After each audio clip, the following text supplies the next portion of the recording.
Disclaimer: ang sumusunod na kwento ay naglalaman ng mga kathang-isip lamang na elemento at nilayon para sa mga layunin ng entertainment lamang. Anumang pagkakahawig sa mga aktwal na tao, buhay o patay, o totoong pangyayari ay nagkataon lamang. Ang mga pangyayaring inilalarawan sa kwentong ito ay gawa ng imahinasyon ng may akda at hindi dapat bigyang kahulugan na sumasalamin sa katotohanan sa anumang paraan.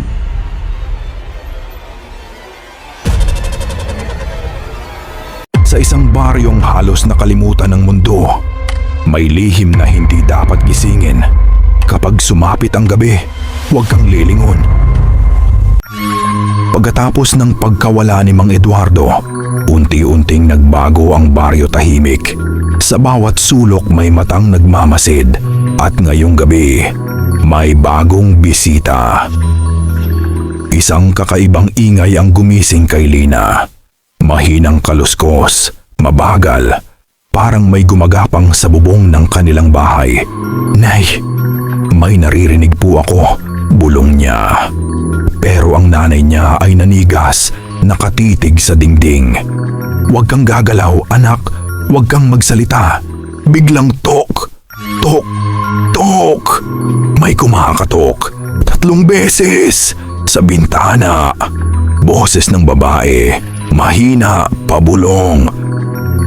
"Buksan mo!" Galit ang nanay ni Lina. "Hindi yan tao." Dahan-dahan silang lumapit sa bintana. May hawak na bawang, asin at itak. Pero nang sumilip sila, isang babaeng maputla, nakayuko. Lina.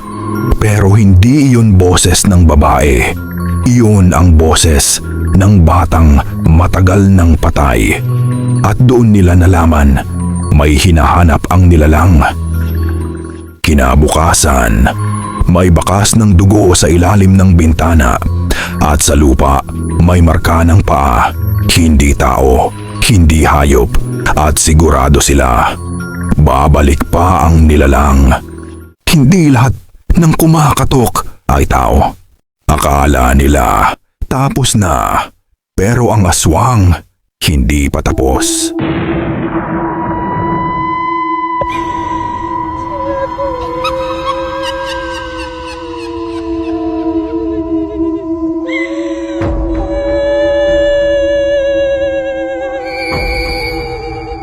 Salamat sa pagpapahintulot sa amin na akitin ang iyong imahinasyon, pakiligin ang iyong mga pandama, at dalhin ka sa mga mundong parehong hindi ka panipaniwala at nakakatakot.